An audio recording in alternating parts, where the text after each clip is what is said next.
Hello everyone. Today we will start sets of first unit of first chapter in class 11th. Okay. Set is the based on modern mathematics. Okay. Now set is mostly useful relation, function, probability and geometry. Then what is set? यहाँ पर हम लोग सारे concept के बारे में यहाँ पर देखेंगे कि सेट क्या है. ठीक है ना. This is the topic. तो in the basis of class 11th student, अब जो क्लास 11th के स्टूडेंट्स होते हैं है ना, क्लास 10th के आने के बाद ये जो चैप्टर होता है एकदम से नया हो जाता है. बोलना चाहिए कि आप सेट वर्ड जो है सुने भी नहीं होंगे. तो यहाँ पर ये जो मैथमेटिक्स होता है आप लोगों के लिए थोड़ा सा क्रिटिकल थिंग्स हो सकता है, बट नहीं है, बहुत ही इजी है. अब देखिए, इसको समझने के लिए मैं आपको क्वेश्चन से ही इसको समझाऊंगा, देन कॉन्सेप्ट पर बात करेंगे. और इस मैथ्स को सबसे फर्स्ट है ना जॉर्ज कैंटर नामक साइंटिस्ट ने इसको ऑर्गेनाइज किया था, है ना. जॉर्ज कैंटर जो ये हमारे साइंटिस्ट हैं जो सेट के बारे में पूरा स्टडी किए हैं और अपना अपना एक उनका एक कॉन्सेप्ट बताया कि सेट हम किसको बोल सकते हैं. तो चलिए, यहाँ एक क्वेश्चन है, इधर देखिए. First, right 5 natural numbers. Okay, right 5 natural number. Natural number. This is one question. Okay. So now, what is their answer? Answer will be 1, 2, 3, 4, 5. This is answer.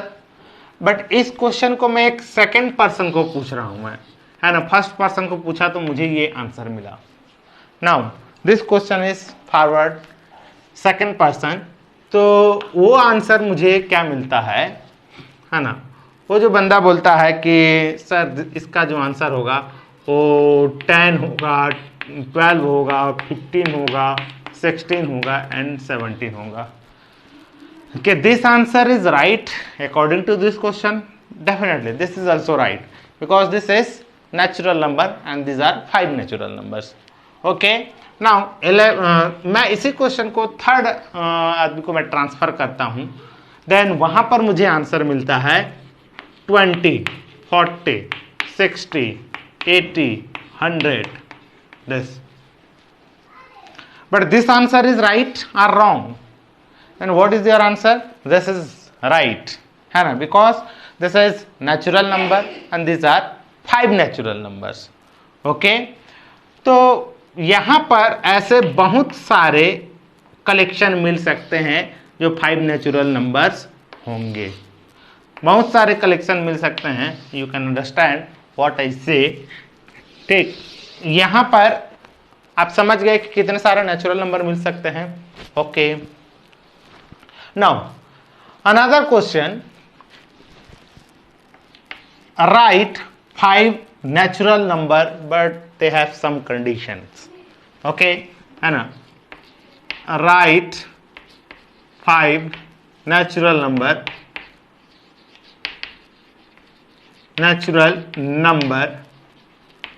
but this but they have some conditions and that condition is this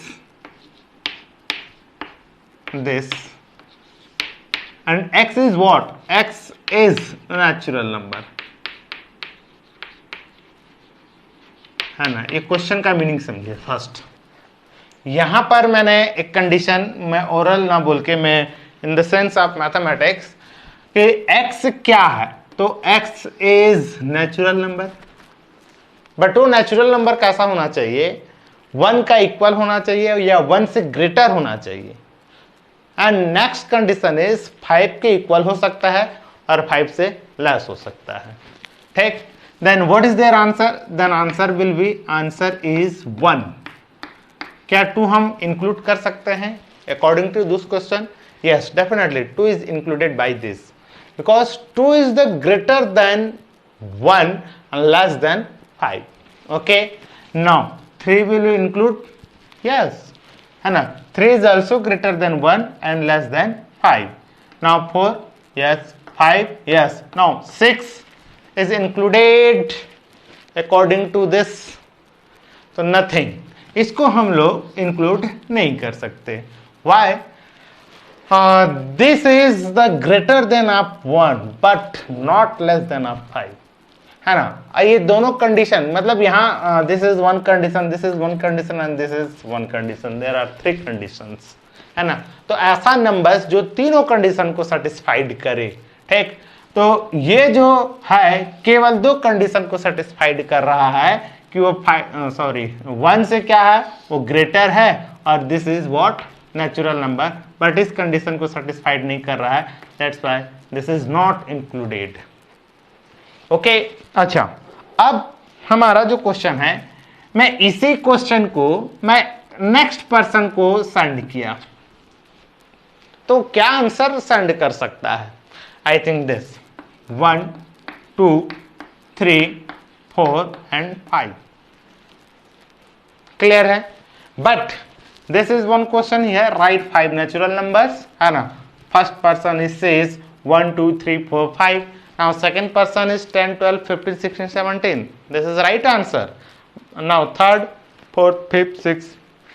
Okay, तो यहां पर इस question में अगर first person को भी मैं send करूंगा तो मुझे यही आंसर मिलेगा, है ना. और सेकंड पर्सन को भी अगर सेंड करूंगा तो मुझे यही आंसर मिलेगा. अगर थर्ड पर्सन को अगर हम लोग सेंड करें तो व्हाट इज देयर आंसर, है ना. We will also this 1 3 4 and 5. तो यहां पर क्या हो रहा है, जितने भी पर्सन को हम लोग सेंड कर रहे हैं their answer will be unique, है ना. यूनिक आंसर मिल रहा है ना, चेंज नहीं हो रहा है. तो इस टाइप से किसी भी क्वेश्चन का आंसर अगर हमारे इंडिया में या पूरे वर्ल्ड में किसी भी पर्सन को अगर पूछें and their answer will be unique, then this collection of number is known as set. ठीक है ना. तो इस कलेक्शन को ही हम लोग अब क्या बोल देंगे, set. But this collection of number is not set because their answer is not unique, है ना. 1 2 3 4 5, है ना. This is the answer, but this is also answer, but this year 1, this year 10, 2 12 3 15, and what is that? You can say this is not unique. Okay, तो हम कैसा answer हमको चाहिए, unique answer चाहिए, और हर पर्सन उसी को बोले, है ना. तब तो उस ऑब्जेक्ट के कलेक्शन को हम लोग क्या बोलते हैं, सेट बोलते हैं. ओके, तो यहां पर क्या हो रहा है ना, दिस इज वेल डिफाइंड. ऐसे जो कलेक्शन होता है इसको हम लोग बोलते हैं वेल डिफाइंड, है ना. तो वेल डिफाइंड का जो मीनिंग है एक और चाहिए कि जो वेल डिफाइंड हम तभी वर्ड यूज कर सकते हैं जब किसी क्वेश्चन का आंसर क्या होता है, यूनिक होता है. उस चीज को हम लोग, किसी क्वेश्चन के आंसर यूनिक होता है, उस पूरे सिस्टम को हमने एक छोटा सा वर्ड में क्या कर दिया, वेल डिफाइंड में कन्वर्ट कर दिया. क्लियर है? तो वेल डिफाइंड क्या हुआ, समझ आया. चलो next question is this, what 3 plus 2 is equal to what? Then this is 5. Now 3 plus 2 को मैं यूनिवर्स के किसी भी पर्सन को पूछूंगा तो मुझे आंसर क्या मिलेगा, 5. That's why this is unique answer, है ना. तो इस क्वेश्चन के आंसर का जो कलेक्शन होगा वो क्या होगा, 5 होगा. ओके, है ना. आपने क्लास 10th में हमने ये पढ़ा होगा कि x square minus 16 is equal to 0. This is what, this is quadratic equation. And which type of quadratic equation, this is the pure types of quadratic equation. Okay, now what is their answer, then we will factorise x square minus 4 square is equal to 0. You understand here? Now x minus 4 and this here x plus 4 is equal to 0. Once time x minus 4 will be 0 and x plus 4 will be 0. दोनों में से किसी एक को होना पड़ेगा, then this condition is satisfied, otherwise not. Then what is their answer here? x is equal to 4 and x is equal to -4। तो x square minus 16 is equal to 0. Then their solution is what? x is equal to 4 and -4. तो इस question का जो solution होगा 4 and क्या होगा? -4 होगा। तो this answer will be unique for this question, that's why इस आंसर का जो कलेक्शन है this is also known as set. तो इसको हम लोग एक क्या बोल सकते हैं? सेट बोल सकते हैं। 4 एंड -4 ये जो डेटा का हमने जो कलेक्शन किया है और किस पर्पस के लिए कलेक्शन किया है, हम ये बोलते हैं ये जो कलेक्शन में जो भी है वो इस इक्वेशन को सेटिस्फाइड करेगा बोल के हम लोग कलेक्ट किए हैं, ठीक है ना। तो ये जो है दिस इज सेट। अब किसी भी पर्सन को पूछो ना कि इस क्वेश्चन का जो आंसर होगा वो क्या होगा, तो पर्सन यही बताएगा 4 एंड क्या बताएगा? -4। ओके, तो आई थिंक आप लोगों को समझ में आ गया होगा कि वेल डिफाइंड क्या है। The collection of well defined data या ऑब्जेक्ट इज सेट। ओके, तो चलिए सेट का हम लोग, अच्छा सुनो मैं एक चीज और बता रहा हूं सेट का डेफिनेशन लिखने before this what I tell, one example, the collection of most 2 popular बेस्टमेंट, ये आपको बताना है। The collection of most 2 popular बेस्टमेंट। तो दिस आंसर विल यूनिक और नॉट? तो I think this answer is not unique because the collection of most popular batsmen is change person to person, है ना। तो ये पर्सन टू पर्सन का meaning क्या है कि जैसे मान लीजिए यहां पर 3 पर्सन है, ए बी एंड क्या है? सी। तो मैंने क्वेश्चन पूछा कि 2 पॉपुलर बैट्समैन का नाम बताओ, तो ये बोलेगा कि ये रोहित शर्मा बोल देगा और ये विराट कोहली बोल देगा। बट ये जरूरी थोड़ी है कि रोहित शर्मा और विराट कोहली को बोल देगा, शायद ये सहवाग को बोल दे और सचिन को बोल दे। समझ में आया? इसके लिए ये मोस्ट पॉपुलर है। तो नेक्स्ट, अब सी के लिए अगर देखा जाए तो ये क्या हुआ? एबी डिविलियर्स को बोल दे, है ना, या केएल राहुल को बोल दे। समझ आया? तो यहां जो क्वेश्चन ये है, the collection of 2 most popular batsman will be change person to person, that's why this is not well defined, है ना। तो यहां पर जो हम 2 बैट्समैन का जो कलेक्शन करना चाहते हैं, है ना, किसी ने राहुल को सॉरी रोहित को बताया, किसी ने विराट कोहली, तो फिर रोहित और विराट कोहली एक सेट नहीं है ना। अगर हर पर्सन रोहित और विराट कोहली को ही अगर बोलता, यानी दुनिया के मुंह में अगर रोहित और विराट कोहली ही अगर निकलते, तो हम रोहित और विराट कोहली को हम लोग क्या बोलते? सेट ऑफ कलेक्शन बोलते हैं। ओके, तो हम सेट ऑफ कलेक्शन कहां पर यूज करेंगे? समझ में आया कि एक जो क्वेश्चन है हमारा यूनिवर्स का हर पर्सन अगर वही आंसर को अगर देता है, then this is set, otherwise not set. Okay, that means the collection of object is well defined is known as set. अगर मतलब वेल डिफाइंड कलेक्शन के डेटा को ही हम लोग सेट बोलेंगे। और वेल डिफाइंड कलेक्शन का डेटा किसको बोलेंगे? मैं बता दिया कि वेल डिफाइंड उसी को बोलेंगे जिस क्वेश्चन का आंसर क्या हो? यूनिक हो, वो चेंज ना हो। ओके, तो चलिए एक डेफिनेशन लिख लेते हैं इसका हम लोग। व्हाट इज सेट, है ना? A set is the well defined collection of objects. Okay, now example of set में क्या है? The collection of vowels in English alphabet.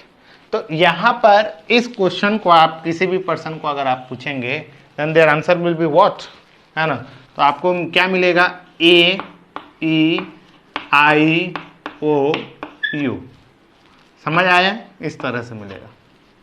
तो आगे, the collection of odd numbers less than 10, है ना, और द नेचुरल नंबर होगा यार ये, है ना, natural number. The collection of odd natural numbers less than 10, है ना। तो यहाँ पर सारे कलेक्शन को बताना है, जो नेचुरल नंबर होगा, ऑड होगा और लेस देन 10 होगा। तो ये क्या होगा, 1 3 5 7 9, ठीक है ना। तो अब इस क्वेश्चन को किसी पूछोगे तो हमको यूनिक आंसर मिलेगा ना, है ना। And the collection of solution of this equation will be, अभी तुरंत देखे थे, है ना, कि -4 एंड क्या हो जाएगा 4 दिस, समझे। अच्छा, अब ना यहाँ पर एक थिंग्स है कि हम कोई ऑब्जेक्ट हम देखें, किसी ऑब्जेक्ट के कलेक्शन को देखें, तो हमको कैसे पता चलेगा कि this object is will be set, है ना, कि वो ऑब्जेक्ट का जो कलेक्शन है वो सेट है, हम कैसे जानेंगे। ओके, तो इसके लिए ना मैं आपको एक चीज बता रहा हूं। जैसे अगर हमारे पास टीवी में बहुत सारे चैनल हैं, तो आप कैसे पहचानेंगे कि ये स्टार उत्सव का चैनल है, वो जी स्माइल का चैनल है, वो जी सिनेमा का चैनल है, और स्टार गोल्ड सेलेक्टेड का चैनल है, आप कैसे पहचानेंगे। तो आई थिंक आप एक चीज को देखकर पहचानते हो, कॉर्नर में लोगो लगा रहता है, समझ में आ रहा है ना, उस लोगो को देखकर आप पहचानते हो।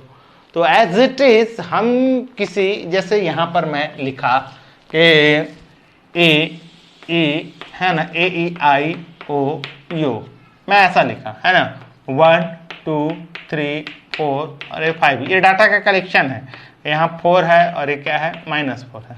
देन हम कैसे जानेंगे कि दिस इज सेट। तो अगर ये जो ब्रैकेट होता है, दिस टाइप के ब्रैकेट,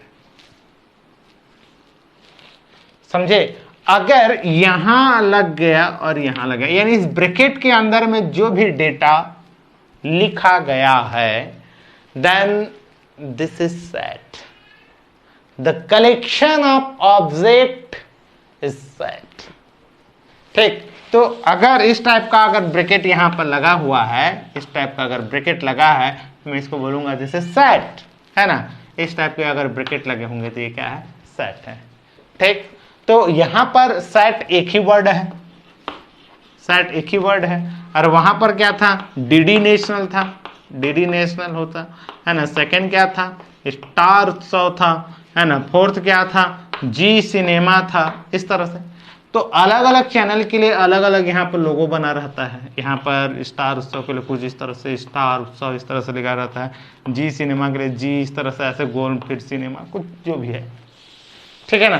तो यहां सेट अकेला है, तो सेट अकेला के लिए एक लोगो इस तरह से रखता है ना। और इसके अंदर में जो भी ऑब्जेक्ट आएगा वो फिर सेट कहलाना शुरू हो जाएगा, ठीक है ना।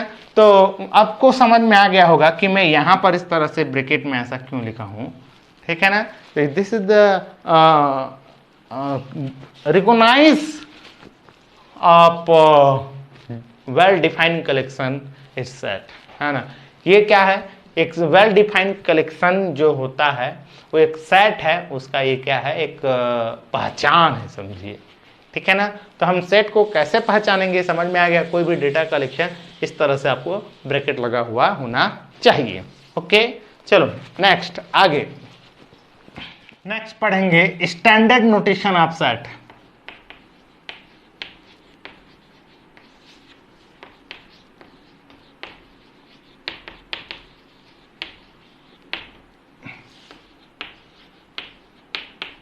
सेट्स हो गया यार, यहाँ पर मैं सेट्स लिख दे रहा हूं, है ना। स्टैंडर्ड नोटेशन आप क्या है, सेट्स। तो हम सेट्स का जो नोटेशन है वो कैसे देंगे हम लोग, है ना। जैसे आपको अगर बोल दिया जाए कि पॉलिनोमियल का नोटेशन क्या है ना, तो हम पॉलिनोमियल को px से रिप्रेजेंट कर देते हैं, ऐसा, है ना, px, है ना, अदरवाइज qx, है ना। This is the polynomial of variable in x, okay, and this is the polynomial is also variable in x, but this here py, तो वेरिएबल y का पॉलिनोमियल हम लोग इस तरह से बोलते हैं। तो जैसे इस तरह से पॉलिनोमियल का जो हमारा स्टैंडर्ड नोटेशन होता है, एज इट इज हम सेट को हम कैसे लिखेंगे, है ना। तो ये अंग्रेजी के capital letter A B C इस तरह से हम लोग लिखते हैं, ठीक है। बट अगर क्या नेचुरल नंबर को मैं, देखो ये नेचुरल नंबर अगर n से लिख दिया हूं ऐसा, तो इसको भी हम लोग एक नोटिफिकेशन मान सकते हैं, नोटेशन मान सकते हैं सेट का। तो जो कलेक्शन ऑफ नेचुरल नंबर है आर सेट और नॉट, है ना, तो वो सेट है कि नहीं है, तो collection of natural number is set.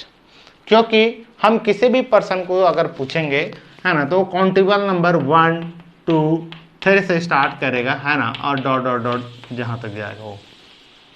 तो natural number is the collection of well defined object, that's why this is set. तो नेचुरल नंबर का जो कलेक्शन होता है वो क्या होता है, सेट होता है। चलिए, होल नंबर का जो कलेक्शन होगा वो क्या वो सेट होगा, definitely this is also set. तो यहाँ 0 1 2 3 इस तरह से ऐसे करके ये होल नंबर का भी कलेक्शन एक क्या होता है, सेट होता है। इंटीजर नंबर का, है ना, जनरली इंटीजर नंबर को जेड या आई से इस तरह से रिप्रेजेंट करते हैं। तो इंटीजर नंबर का जो कलेक्शन होगा वो भी एक क्या होगा, सेट होगा, है ना। तो ये -3 है, -2 है, -1 है, 0 +1 है ना, +2 इस तरह से, +3 डॉट डॉट डॉट डॉट इस तरह से, है ना। तो this is the also collection of set. ठीक, अगर पॉजिटिव इंटीजर नंबर अगर बोल दिया जाए तो हम लोग कैसे लिखेंगे, 1 2 है ना, 3 4, है ना, like as natural number this is. तो ये जो सामने वाला है एक तरह से आप बोल सकते हो, इसी को हम लोग स्टैंडर्ड नोटिफिकेशन ऑफ सेट बोलते हैं। अदर जिसे स्टैंडर्ड का मतलब यह है नेचुरल नंबर का जो कलेक्शन है एन से रिप्रेजेंट कर दो, लिख दो नंबर। होल नंबर का जो कलेक्शन है डब्ल्यू से लिख दो। तो इन लोगों का कुछ अलग स्टैंडर्ड है। बट बाय द वे आपको 5 वोवेल्स जो बताने हैं अल्फ़ाबेट में, इंग्लिश में, अल्फ़ाबेट इन इंग्लिश में, तो AEIOU, तो इसको हम लोग किसी ए से रिप्रेजेंट कर देंगे, है ना। The collection of odd numbers, है ना, the collection of odd natural numbers less than 10। तो यहाँ पर जो डेटा का कलेक्शन आया है this is the represented by B, इस तरह से ना, this is also represent by C कर दूं। क्लियर है। तो हम लोग जो है ABC या फिर जो NWZ इस तरह से, इन लोगों का कुछ अलग स्टैंडर्ड नेचुरल नंबर, हालांकि इससे भी हम लोग A से रिप्रेजेंट कर सकते हैं इस पर्सन को, बट नेचुरल नंबर N से स्टार्ट होता है बोल के N से ही बोल देते हैं। कोई इसमें कोई बहुत बड़ा मीनिंग नहीं है, आप जो से जैसे भी आप करना चाहेंगे चलेगा। तो आपको समझ में आ गया कि जो नोटिफिकेशन, सॉरी नोटिफिकेशन बोलता हूँ, नोटेशन आप जो सेट होता है वो अंग्रेजी के capital word ABC NWZ IZ what ever it is, जो भी आपको पसंद आए उससे हम लोग यूज कर सकते हैं।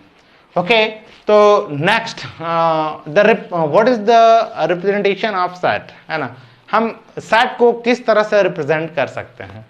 तो आप इस चीज को आपको समझना है, तो मैं आपको एक एग्जांपल ये बताऊंगा। किसी किसी पर्सन के 2 नाम होते हैं, है ना, जैसे मान लीजिए राम और श्याम। तो क्या होता है कि जो राम है वो घर में बोलते हैं, है ना, मतलब उनके मम्मी पापा को अच्छा लगा तो राम बोल देते हैं, ठीक। बट स्कूल में ना उन्होंने उसका नाम श्याम लिखवाया। तो यहाँ पर 2 हमारे सिस्टम हो गए, है ना, इन दो मतलब एक तो स्कूल का सिस्टम है और एक क्या है, घर का सिस्टम है। तो हम लोग जो राम बोलते हैं वो घरेलू सिस्टम में बोलते हैं, और जो श्याम बोलते हैं वो क्या बोलते हैं, स्कूल के सिस्टम में बोलते हैं। But both person are same, समझ में आ रहा है। तो यहाँ पर कुछ इस तरह से होता है कि हम किसी सेट को 2 टाइप से रिप्रेजेंट कर सकते हैं। There are 2 way representation of set, first tabular और roster form and second is builder form. Clear. तो what is tabular and roster form, तो इधर देखिए, ये जो नंबर्स हैं, जो डेटा है, हम इसको अरेंजमेंट कर दिए हैं एक सीरीज में, समझ में आ रहा है ना। इसको एक सीरीज में क्या कर दिए हैं, अरेंजमेंट कर दिए हैं। और ये क्या है, एक ऑब्जेक्ट है, ये क्या है, एक ऑब्जेक्ट है, ठीक। तो ये 2 ऑब्जेक्ट के बीच में क्या लगा दिए हैं, कॉमा। तो इस फॉर्मेट में अगर आपको जो दिखाई देगा उसको आप क्या बोलेंगे, टेबुलर या रोस्टर फॉर्म। टेबुलर यानी टेबल के टाइप में ये जमा रहेगा, अरेंजमेंट रहेगा। ओके, तो लिखते हैं बारी बारी से, यहीं पर लिख देता हूं मैं। Now there are 2 ways representing of set, first what, roster और tabular form, otherwise second builder या सेट बिल्डर फॉर्म जो बोलते हैं। तो मैं आपको बता दिया था कि दिस फॉर्म इज रोस्टर और tabular form. What is this? In this way क्या हो रहा है कि this is element of set है. What is one? तो one is the element of set है ना. इसको ये जो ऑब्जेक्ट होते हैं किसी सेट के अंदर में जो होते हैं, जो ब्रैकेट्स के अंदर में होते हैं, उस अंदर के जो एलिमेंट या ऑब्जेक्ट को हम लोग क्या बोलते हैं? एलिमेंट, है ना. That means one is element, है ना, याद रखिएगा, element of set A. Okay, now 2 is also element of set A, and 3 is element of set A, and 4 is element of set A. Okay, so 1, 2, 3 and 4 is what? है ना. Then you can say 1, 2, 3 and 4 is the elements of set A. Okay, चलो ठीक. अगर कोई element set A में है तो हम बोलते हैं कि this element is belongs to set A. One is belongs to set A, है ना. Two elements 1, 2, 3 are belongs to set A. Yes, definitely 1, 2 and 3 are belongs to set A. Clear हो गया? अब belongs to का मतलब होता है सदस्य, ठीक है ना. जैसे है ना, इसको हम लोग यहां पर क्लियर कर लेते हैं. मान लीजिए कि एक आपका कोई एक हाउस है ना. इस हाउस में मेंबर हैं A B C D E. This is the member. तो इस हाउस का हम लोग ना एक नाम दे दिए हैं दिस. क्लियर है? तो मैं बोलूंगा ये हाउस है, ये पूरा होल एंटायर सिस्टम को मैं क्या दे दिया हूं? एच. तो मैं क्या बोलूंगा? क्या A is family member of H? Yes, है ना, कि H में A इंक्लूड होता है. तो इसको हम लोग in the sense of mathematics तो हम लोग कैसे लिखेंगे? A is belongs to H. ऐसा इस सिंबल का मतलब होता है बिलोंग्स टू. तो इस H हाउस में क्या A रहता है? तो यस, A रहता है. Now B is belongs to H. Yes, this is right. And C is belongs to H. But H is belongs to H. क्या इस H में H है क्या? नहीं. That's why this H does not belongs to H. Clear हो गया? तो I think आपको एलिमेंट समझ में आ गया होगा. तो 1, 2, 3, 4 is element. If one element is belongs to set A, then you can write it this form. This, है ना. 1 is belongs to set A.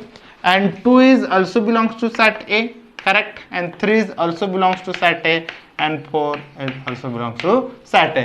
But 5 is belongs to set A, not. That's why this. Clear हो गया? तो 1, 2, 3, 4 is what? तो 1, 2, 3, 4 is element of set A, है ना. 1 is element, 2 is another element, 3 is another element, है ना. And 2 elements are separated with comma, है ना.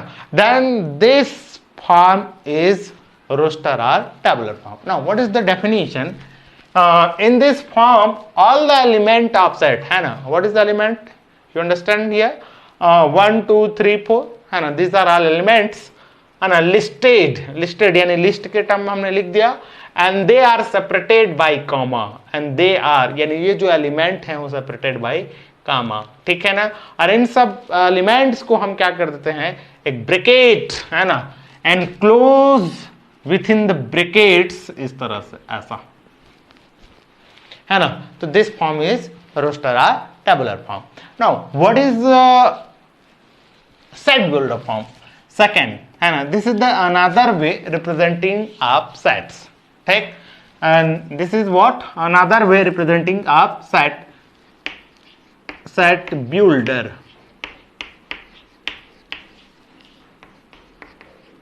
form.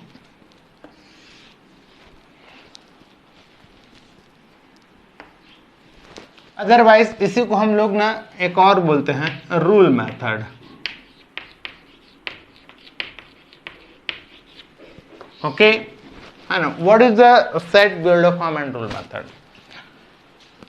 बिल्डर फॉर्म में क्या होता है, इसमें जो सेट्स है उसको हम उसके प्रॉपर्टी के टर्म में डिस्क्राइब करते हैं।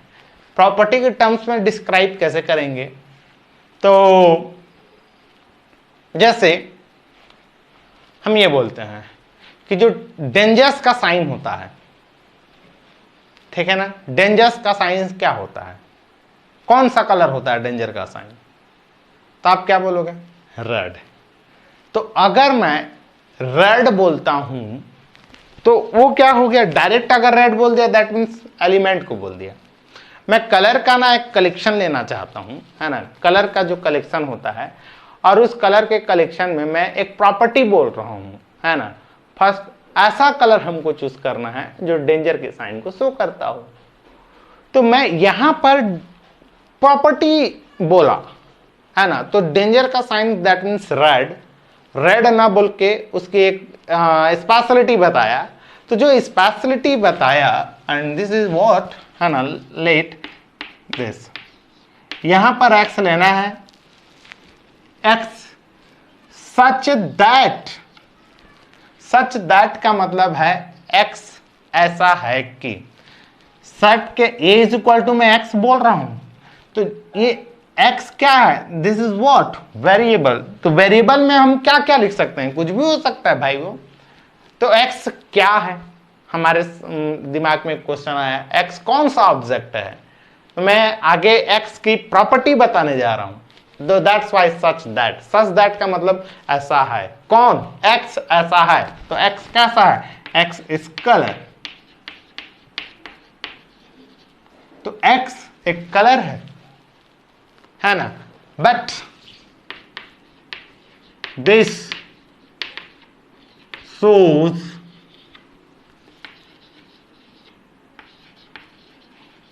डेंजरस साइन,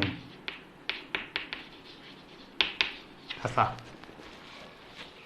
ठीक है ना। यहां पर मैं क्या लिखूंगा, ओनली रेड। तो ये क्या है, तो यहां पर मैंने एक प्रॉपर्टी के बेस पर बताया। अच्छा, ये लाइन अगर आपको समझ में नहीं आया होगा तो मैं कुछ इस तरह से लेता हूं कि a is equal to X and x is what, then x is this, 1 is this and this, but x is also belongs to natural number। देखिए belongs to का मतलब समझ में आया, मैं एक ऐसा नंबर लूंगा जो नेचुरल नंबर में होना चाहिए, बिलोंग्स करता है बोल रहा है, नेचुरल नंबर में होना चाहिए। तो आप, मैं यहां एक प्रॉपर्टी बताया, प्रॉपर्टी कैसे बताया कि x एक नेचुरल नंबर है बोला, और वो x क्या है, 1 से ग्रेटर और 5 से लेस है मैं बोला, है ना। This is showing only property. Then क्या हो सकता है, अब इससे हमको इसको सॉल्व करना है, तो वी विल गेट 1 2 3, है ना, 4 एंड 5। तो this form is what, this form is tabular और roster form, but this form is shows set builder और रूल मेथड। तो इस टाइप के फॉर्म में जो होता है, जो प्रॉपर्टी के टर्म में जो डिस्क्राइब होता है जो सेट, उसको हम लोग क्या बोलते हैं, सेट बिल्डर फॉर्म या रूल मेथड। ओके, तो चलिए एक डेफिनेशन लिखते हैं इसका। X such that property of x, या होल्ड लिख दो यार, होल्ड्स, मतलब जो भी है,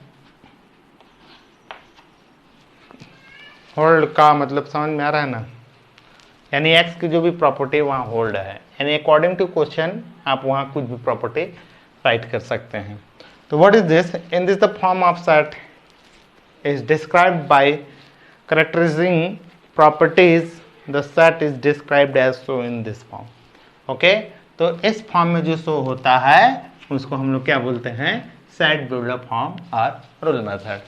तो आई थिंक आपको ये सारे टॉपिक्स जो हैं समझ में आए होंगे।